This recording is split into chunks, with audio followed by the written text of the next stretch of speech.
ओम शांति। आज के मुरली के महावाक्य हैं। आज 24 जून है। मातेश्वरी जी के पुण्य स्मृति दिवस पर क्लास में सुनाने के लिए जगदम्बा सरस्वती जी के मधुर महावाक्य। गीत है छोड़ दे जग से नाते।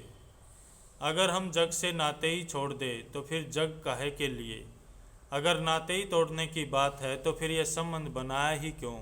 पति पत्नी, बाप बेटा, राजा प्रजा आदि आदि अनेकानेक जो संबंध हैं ये सब भगवान ने रचे हैं, ऐसे कहते हैं ना। तो जब भगवान ने रचे हैं तो फिर क्यों कहते हैं छोड़ो। या फिर यह गीत ही रोंग है। भगवान ने कौन सा जग रचा। जग कहो दुनिया कहो, जो भगवान ने रची वह ऐसी दुनिया थोड़े रची जो छोड़नी पड़े। अभी के जो संबंध है वह नहीं रचे। अभी इस जग में देखो तुम्हारे नाते कैसे हो गए हैं। कर्मों के कारण तमो प्रधानता में आते आते क्या हो गए हैं। कर्मों के बंधन एक दो को काटते रहते हैं।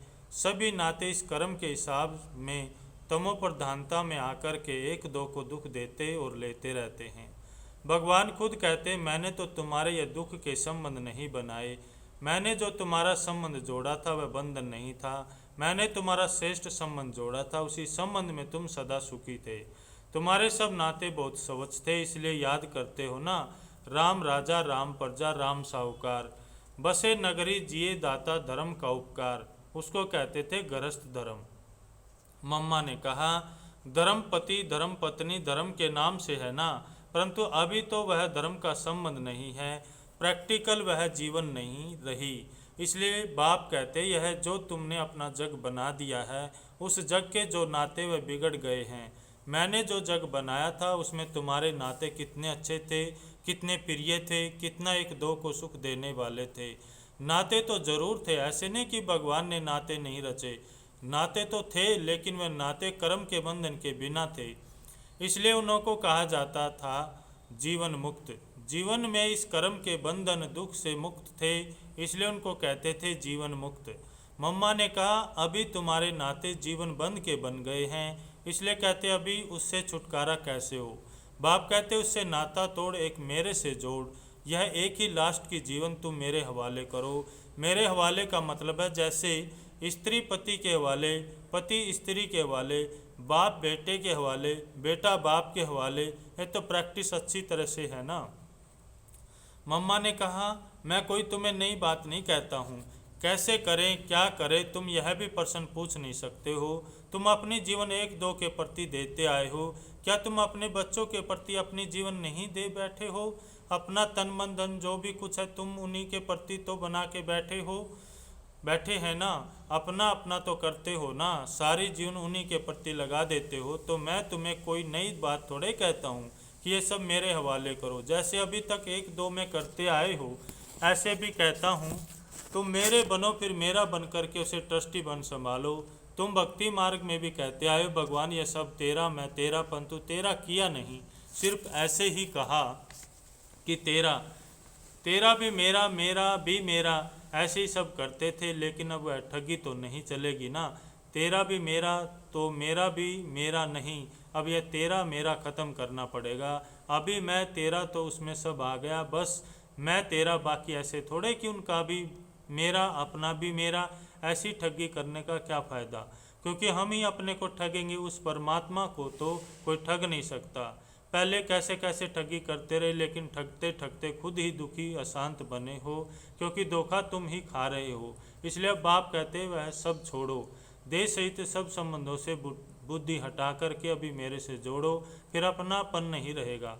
अभी तक मेरा मेरा कहते दुखी होते रहते हो, फिर बुद्धि उधर जाती है तो कहते हो क्या करूं कैसे करूं।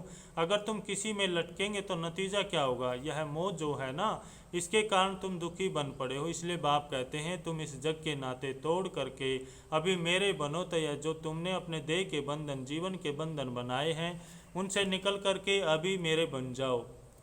फिर मैं कोई तुम्हारे साथ जन्म जन्म थोड़े चलता रहूँगा, नहीं, अभी मेरा तुम्हारे से काम है बस। फिर तो तुम आत्माएं आपस में सदा काल के सुख में चलती चलेंगी। तो तुम्हारे दुख के बंधन काट करके सुख का संबंध बना देता हूँ, फिर तुम ही आपस में सुख भोगेंगे। अभी देखो तुम कितने बिगड़ गए हो, इसलिए दुखी होते हो। फिर मैं तुम्हारा बिगड़ा हुआ सुधारता हूँ, फिर तुम ही सुखी रहेंगे। मैं थोड़े जन्म जन्म तुम्हारे साथ चलने वाला हूँ, मैं तो सिर्फ तुम्हारी बिगड़ी को संवारने के लिए कहता हूँ। अभी मेरे बनो, सो भी क्यों कहता हूँ, क्योंकि मेरे फरमान पर चलने से तुम्हारे लिए सब सहज हो जाएगा।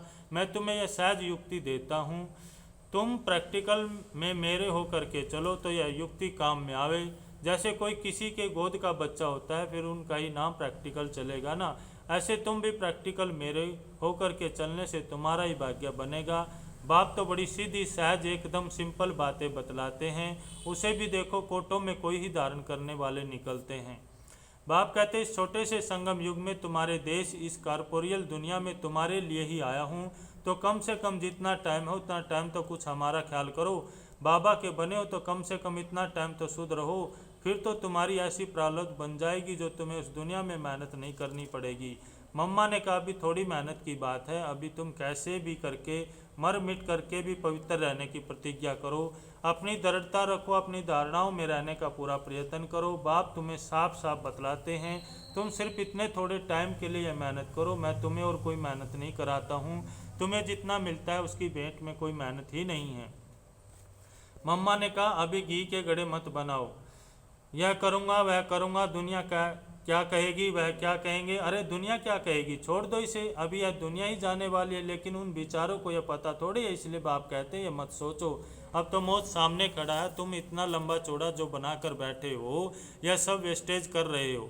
अभी बाप कहते हैं उस वेस्टेज को बचाओ, इस शरीर निर्वाह के लिए जितना चाहिए उतना भले करो, जितना तुम्हारा क्रिएशन के साथ हिसाब किताब है उतना करो, मैं कहाँ संभालूंगा, इसे तुमको ही संभालना है, जो ज़रूरी है वह तुमको फ्री करता हूँ, लेकिन अभी यह जो एक्स्ट्रा रच रहे हो उसके लिए मना करता हूँ, क्योंकि अभी वह तो गिरना ही है। क्यों अपना फालतू समय गंवा रहे हो, इन फालतू के झंझटों से ही तुम दुखी हुए हो, उन झंझटों से तुम कैसे छूटो वही तो तुम्हें बतलाता हूँ। फिर भी बैठ करके अनेक बहाने लगाना यह कहाँ की रीति है। फिर बाप भी कहते हैं कि देख लेना, अभी अगर मुझे सीधी उंगली नहीं देते हो, हाथ नहीं देते हो, तो फिर मैं ऐसे नाक पकड़ के ले चलूँगा, नाक पकड़ेगा तो फिर दम घुटेगा, फिर दुख होगा, सजाएं खानी पड़ेंगी, इसलिए कहते हैं अभी हाथ में हाथ देकर सीधा चलने का टाइम आ गया है। अगर सीधी तरह से नहीं चलेंगे तो फिर मेरे हाथ में तुम्हारा नाक भी तो आएगा, फिर देख लेना, फिर उस समय कुछ नहीं हो सकेगा, न कुछ कर सकेंगे। इसलिए बाप कहते बच्चे अब तुम मेरे हो करके मेरे पास आ करके मेरी बातों को सुन करके अगर फिर भी कुछ नहीं किया तो उनके लिए बहुत कड़ी सजाएं हैं। इसलिए जिन विचारों को पता नहीं उसकी तो बात अलग है, बाकी जिन्हों को पता जो बैठ के सुन के फिर इन्हीं बातों में गफलत की तो उनकी तो खैर नहीं। जैसे 10 गुना फ़ायदा वैसे 10 गुना नुकसान होगा। तब कहते हैं अपने नुकसान को घाटे को अच्छी तरह से समझो, अच्छी तरह से कुछ तो अपनी बुद्धि खोलो। अभी बाप से बुद्धि योग लगाएंगे तो ताकत मिलेगी, तो इन सभी बातों को समझो, भूलो मत। अभी यह जो समय चल रहा है इसे पहचानो, जरा आंखें खोलो, बुद्धि खोलो और समय का पूरा फायदा लो, अपनी पूरी तकदीर जगाओ। कहते भी जैसा संग वैसा रंग होता है, इसलिए जिसमें अभी यह धारणा पूरी नहीं होगी तो माया के संग का रंग लग जाएगा। तब तो कहते हैं hear no evil, see no evil, talk no evil. कई ऐसे इवल्स हैं जो यहाँ भी कईयों को छोड़ते नहीं, फिर एक दो के संग दोष में आ जाते, तो कहते हैं ऐसे संग दोष से बचे रहो। ऐसे मत समझो कि संग दोष बाहर है यहाँ नहीं है, नहीं, यहाँ भी वह घूमते रहते हैं, क्योंकि उनका राज्य है ना। इसलिए बाप कहते हैं अच्छी तरह से कवच पहन कर रहो, कवच होगा तो उसकी गोली लगेगी नहीं, योग का ही कवच है, ज्ञान की तलवार है। इन सभी अस्त्र शस्त्रों को अपने पास अच्छी तरह से संभाल के रखो। कहते भी हैं जो करता है वह पाता है, ये तो भविष्य प्रारब्ध बनाने की बातें हैं, यहाँ तो प्रारब्ध नहीं भोगनी है ना, यहाँ तो कोई गुरु बन कर के नहीं बैठना, इसमें कोई मिसअंडरस्टैंड ना करे, इसलिए ये सब समझाया जाता है। तो ये सब बातें ध्यान में रख करके अपने को सेफ रखना, यहाँ कोई खर्चा आदि की बात नहीं होनी चाहिए। अब ये सब खर्चा दूसरों के कल्याण अर्थ ही यूज करना है, एक एक पाई भी सब इसी कार्य में लगाना। अच्छा, दूसरी मुरली है चढ़ती कला में जाना है तो अपने जीवन की सारी जवाबदारी उनके हाथ में समर्पण कर दो। मम्मा ने कहा बहुत मनुष्य ऐसा प्रश्न पूछते, इतना ज्ञान सुनते हुए भी हमारी अवस्था आगे क्यों नहीं बढ़ती, आगे बढ़ने में रुकावट क्यों है। अब यह समझानी उन्हों के प्रति दी जाती है जिन्होंने इस मार्ग में चलने का कदम रखा है, परंतु जब तक अपने जीवन मन वाणी कर्म सहित सरेंडर कर इनका नहीं हुआ तब तक वह अतीन्द्रिय सुख महसूस हो नहीं सकता। यह एक ईश्वरीय ला है, जब उनका सहारा लिया तो दिल से उसके आगे जीवन अर्पण कर देनी है। अर्थात पूरा बारिश बन वर्षा लेना है, तो इस नशे में रहने से उस अवस्था में उल्लास बढ़ जाता है और फिर ज्ञान की धारणा होने से औरों को आप समान बनाने की ताकत आएगी।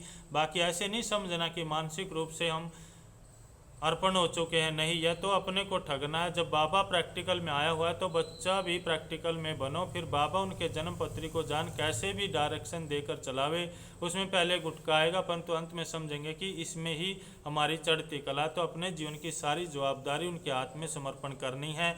बाकी गुरु भी छाड़ी गुरु बन, कोई उनकी गद्दी पर नहीं बैठना। अब इन सभी बातों को बुद्धि में रखो, तभी अवस्था ऊंची जा सकती है। अगर ऊंचे नहीं चढ़ते हो तो जरूर अपनी ही दिल अथवा धारणा में कोई कालापन है, समझा। अच्छा, मीठे मीठे बच्चों को याद प्यार और गुड मॉर्निंग।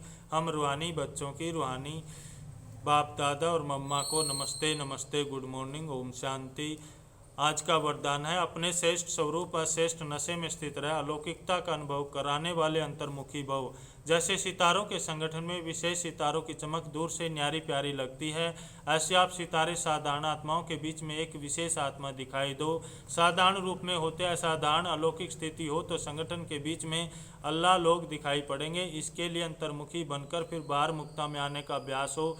सदैव अपने श्रेष्ठ स्वरूप व नशे में स्थित होकर नॉलेजफुल के साथ पावरफुल बनकर नॉलेज दो, तब अनेक आत्माओं को अनुभवी बना सकेंगे। स्लोगन, रावण की जायदाद साथ में रख ली तो दिल में दिलाराम ठहर नहीं सकता। ओम शांति।